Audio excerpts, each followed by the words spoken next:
Hello, it's time for more of this. Chapter 26. For those of us that are not watching these one after another, because we've filmed these two one after another in the last chapter previously on Phoenix.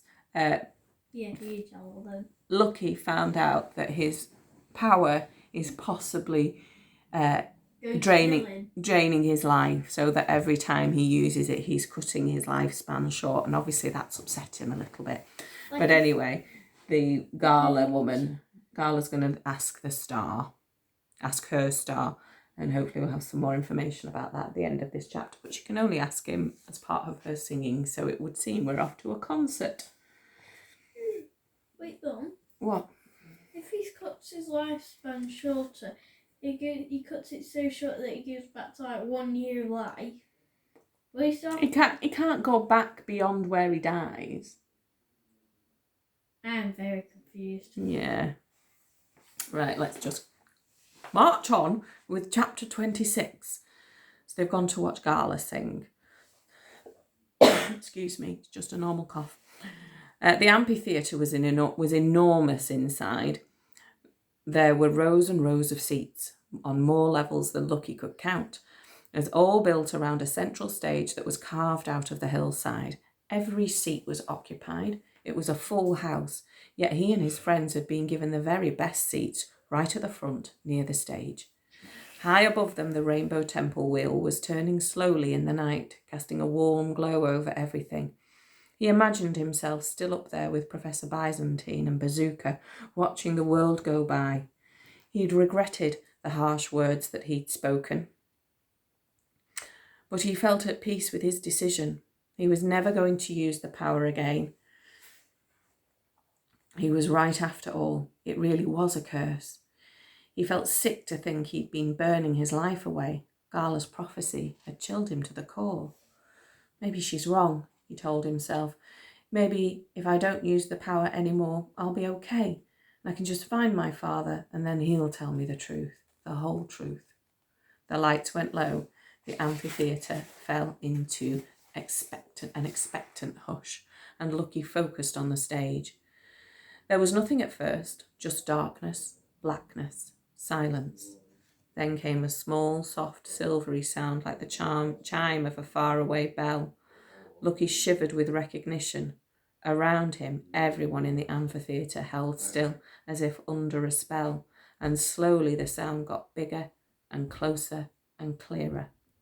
A light began to show on stage. In the light stood Gala. She was singing, her fingers sweeping across the strings of a musical instrument, her bare feet planted firmly on the floor. The song seemed to be rising up, coming through her, as if she was just a channel for it. The sound deepened. It started to surge and swell as if it was taking off. Lucky felt his blood surge with it.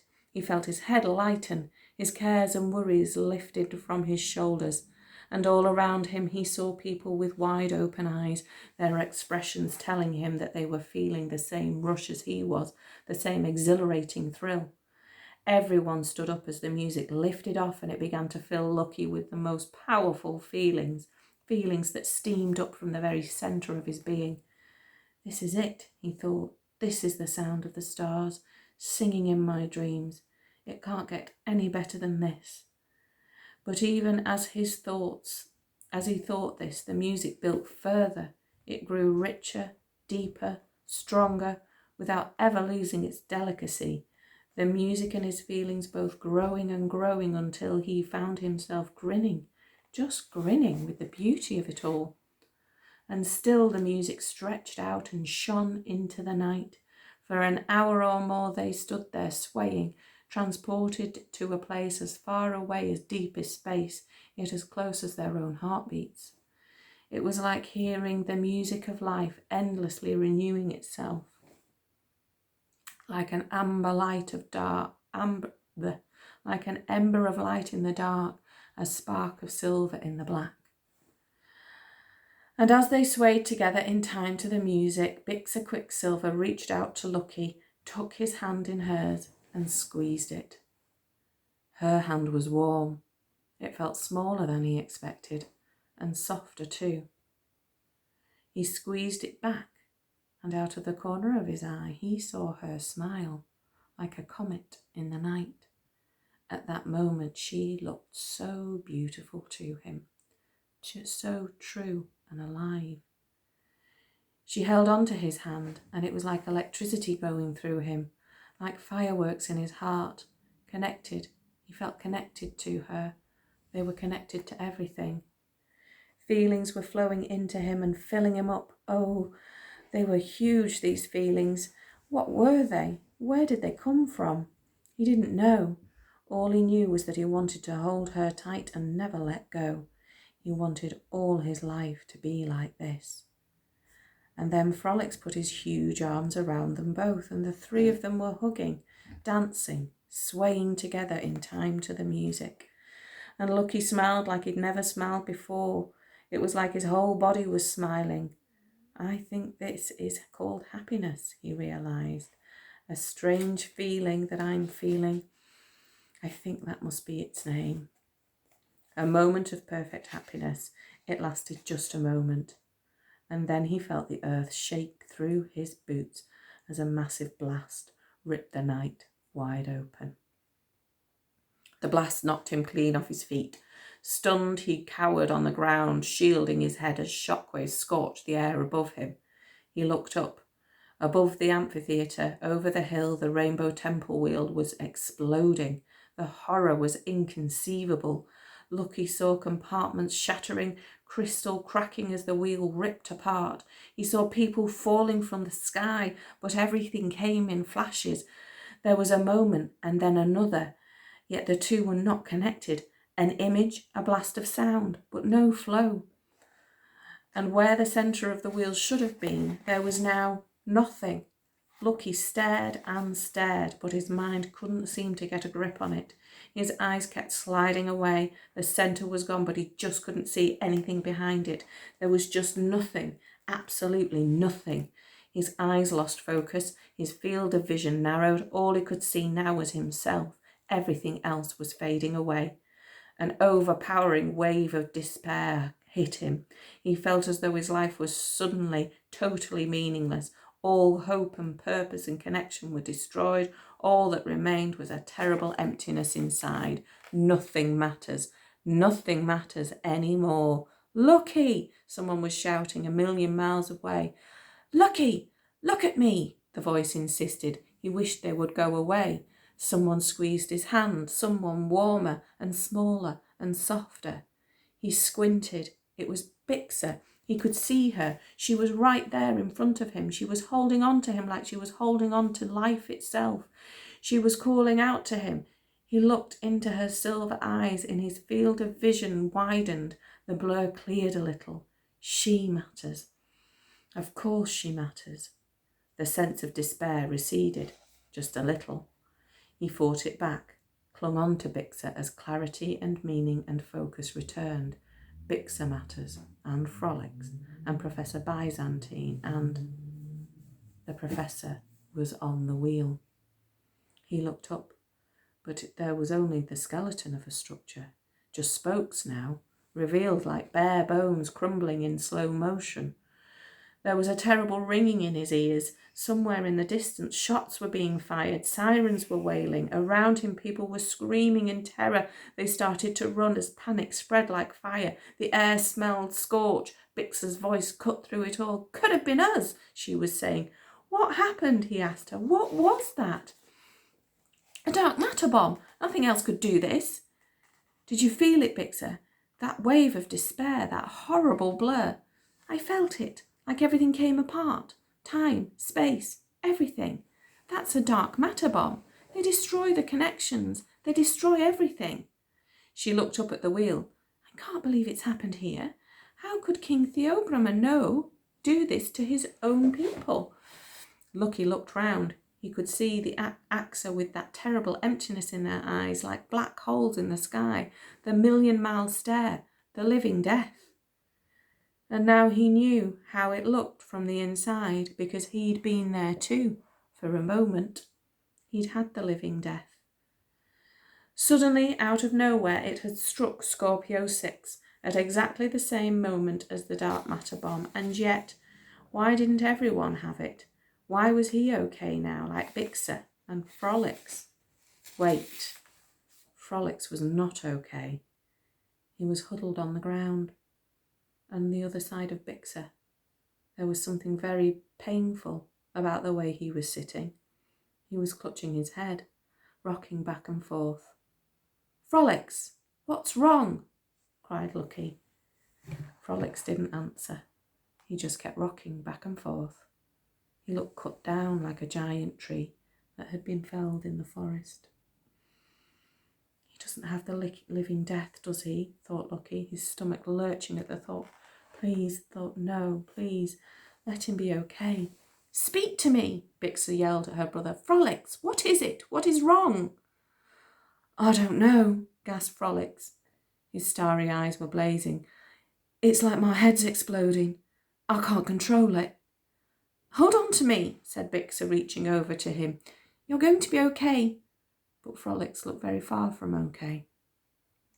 As they lay there on the ground, people all round them were stampeding in terror, trying to flee from the amphitheatre, crashing past the security guards, sweeping them aside like an avalanche. Yet it was no safer outside.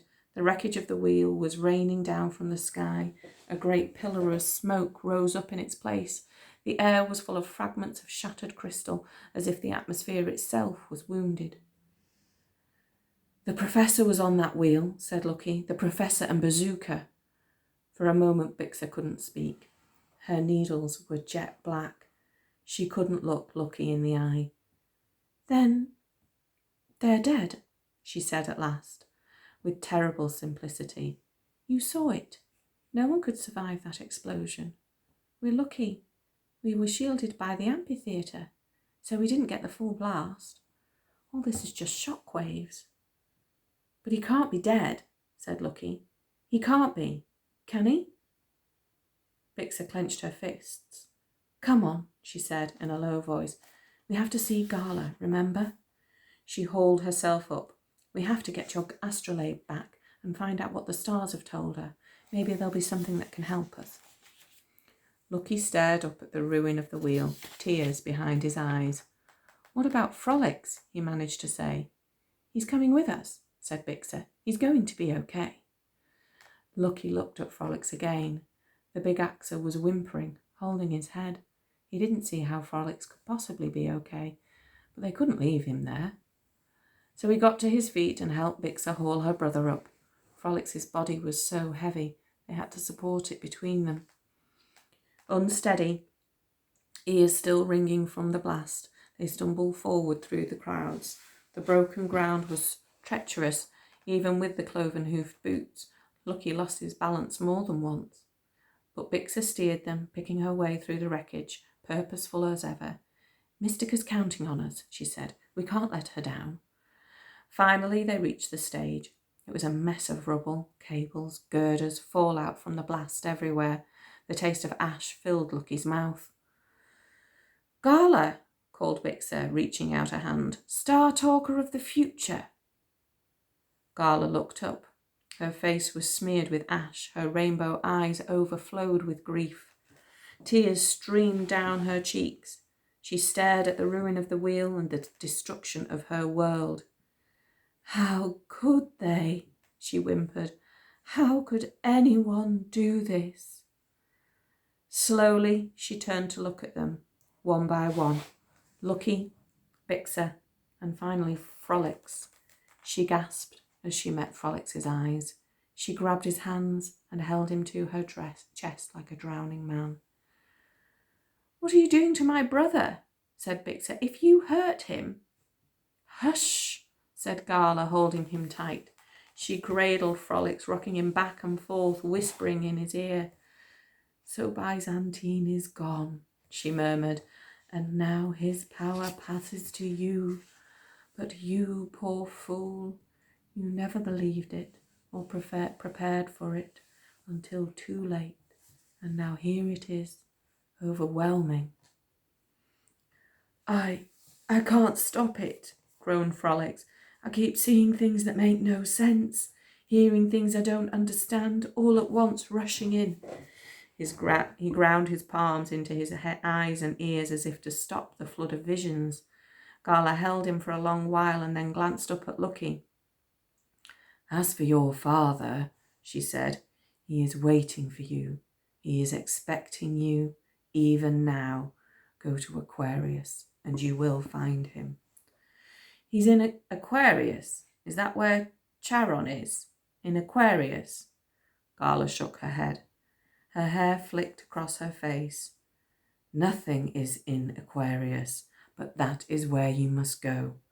For Aquarius is dying, and if Aquarius goes, everything goes. Nothing will remain. Her rainbow eyes filled with tears again. Oh, we had such hopes, we Star Talkers, but all is fallen into ruin. No, we cannot help you. Our time is over. One by one, we die. Bixa's needles buried themselves at the words, and her head drooped. But Lucky forced himself to speak. He had to keep trying, though he dreaded what Gala might say next. I don't understand, he said.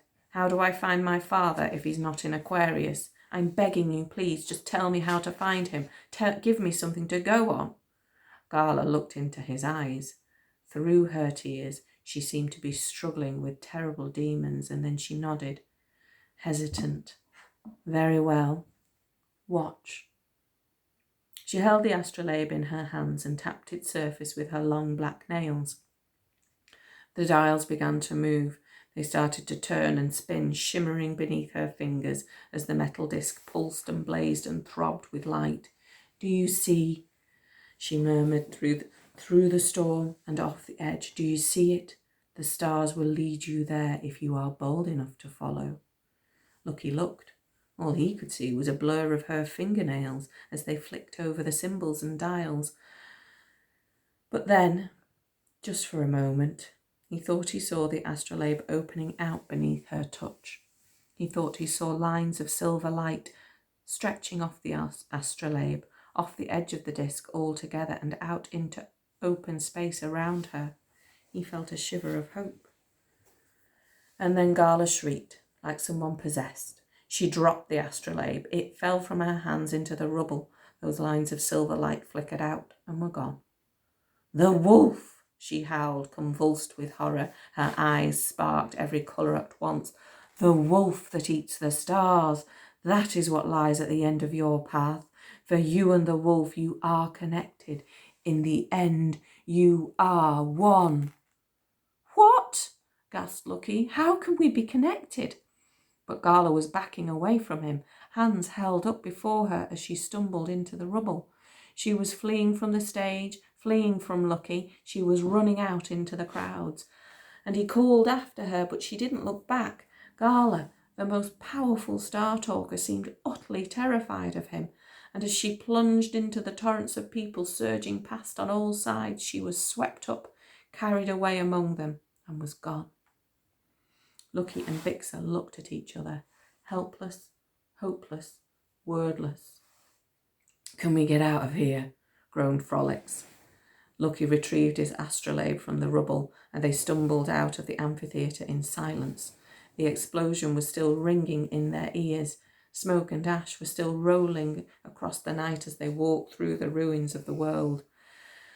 It looked as if a great fist had come down from the sky and smashed the landscape to pieces. The forest trees had shattered into twigs, the dwelling huts had been blown away.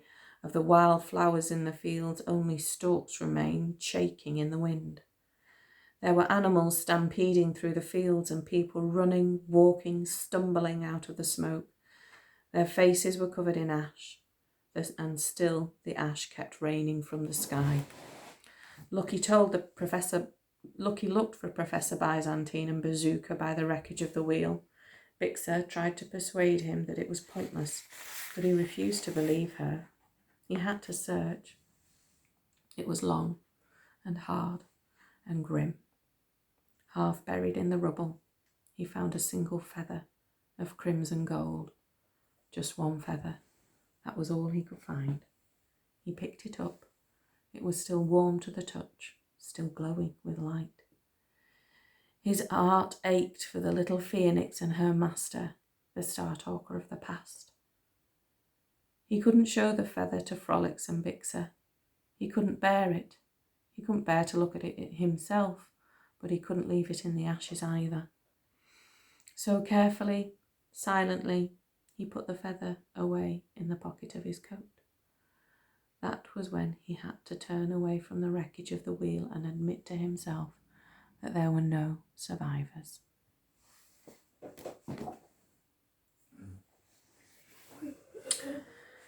That is the end of chapter 26.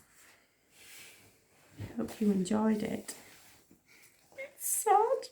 Slightly. Well, I could tell. Did you guess that Frolics was feeling weird because Professor Byzantine had died, and so he'd become the Star Talker? Or did you? I thought he had blood in death. I was right. I knew immediately. I did. Will Frolics get a phoenix? Yeah, because I mean, surely the phoenix will just pop into life again. Isn't that what they do? Well, no, because she is physically being killed. They do it by themselves. They can't have someone like. Ah, right. So you say if you willfully kill them, they definitely won't die. That's possible. I don't know. Maybe we'll have to consult a different book. All right. I hope you enjoyed that. Speak to you next time. Bye.